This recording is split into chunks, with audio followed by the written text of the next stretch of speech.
أعوذ بالله من الشيطان الرجيم. بسم الله الرحمن الرحيم. هل أتى على الإنسان حين من الدهر لم يكن شيئا مذكورا. إنا خلقنا الإنسان من نطفة أمشاج نبتليه فجعلناه سميعا بصيرا. إنا هديناه السبيل إما شاكرا وإما كفورا. إنا أعتدنا للكافرين سلاسل وأغلالا وسعيرا. صدق اللہ العظیم. سورہ الدہر کی پہلی چار آیات آپ کے سامنے تلاوت کی. سورہ الدہر جو ہے وہ مکی صورت ہے. مکی صورتوں کے اندر توحید و رسالت اور آخرت پر بڑے مدلل انداز سے بیان کیا گیا. اس صورت کو الدہر اس لیے کہتے ہیں، اس میں الدہر کا لفظ آیا ہے. هل أتى على الإنسان حين من الدهر. تو آیات کا ترجمہ کچھ اس طرح ہے: هل أتى على الإنسان حين من الدهر لم يكن شيئا مذكورا. کیا انسان پر ایک ایسا لامتناہی زمانہ نہیں گزرا ہے کہ اس میں ایک ایسا وقت نہیں گزرا ہے لم يكن شيئا مذكورا کہ وہ کوئی قابل ذکر چیز نہیں تھا، انسان کا کوئی نام و نشان نہیں تھا. انا خلقنا الانسان من نطفة امشاج. ہم نے انسان کو مخلوط نطفے سے پیدا کیا.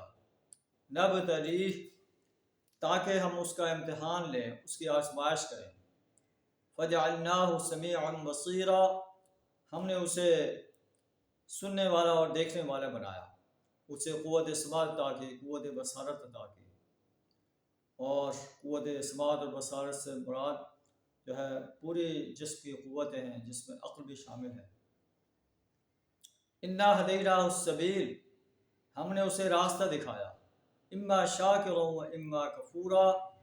چاہے تو اللہ کا شکر گزار بندہ بنے، چاہے تو کفر کرنے والا بنے. انا اعتدنا للکافرین سلاسل واغلالا وسعیرا. کفر کرنے والوں کے لیے ہم نے زنجیریں، طوق اور بھڑکتی ہوئی آگ تیار کر رکھی.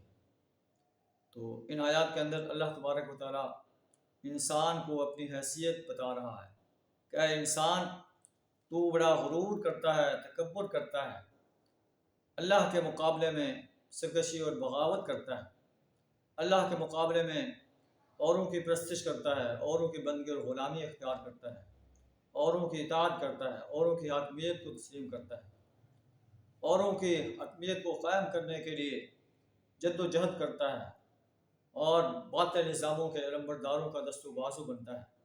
تو اپنی پیدائش کو دیکھ کے، تیری پیدائش کیا ہے، تو پہلے کوئی قابل ذکر چیز ہی نہیں تھا. ہم نے تمہیں ملے جلے نطفے سے پیدا کیا، مخلوط مرد اور عورت کے ماں باپ کے نطفے سے پیدا کیا، تاکہ ہم تمہیں آزمائیں، تمہیں دیکھیں کہ تم شکر گزار بندے بنتے ہو یا اللہ کے ناشکری کرتے ہو، اللہ کے ساتھ کفر کرتے ہو. اور پھر اللہ نے تمہیں قوت سماعت عطا کی، قوت بصارت عطا کی، اور پھر ایسے نہیں چھوڑ دیا. انا ہدیناہ السبیل. اللہ بتا ہے ہم نے تمہیں راستہ دکھا دیا. ایک جو ہے رحمان کا راستہ ہے، صراط مستقیم ہے، ایک شیطان کا راستہ ہے، وہ ضلالت کا راستہ ہے، گمراہی کا راستہ ہے. تو اب تیرے اوپر جو ہم نے اختیار چھوڑ دیا، تمہیں اختیار دے دیا کہ اما شاکر و اما کفورا. چاہے تو اللہ کا شکر گزار بندہ بنے، چاہے تو اللہ کے ساتھ کفر کرنے والا بنے. اگر کفر کرے گا تو کافر انسانوں کے لیے انا اعتدنا للکافرین سلاسل واغلالا وسعیرا. کافروں کے لیے ہم نے زنجیریں، طوق اور بھڑکتی ہوئی آگ تیار کر رکھی ہے. اب یہ انسان کی اپنی ڈسکریشن ہے کہ وہ اپنے لیے آگ پسند کرتا ہے یا جنت کے باغ پسند کرتا ہے. اللہ سے دعا ہمیں زندگی کے ہر شعبے میں اپنی اور اپنے پیارے رسول صلی اللہ علیہ وسلم کی اتباع کرنے کی توفیق عطا فرمائے۔ وآخر دعوانا الحمد للہ رب العالمین۔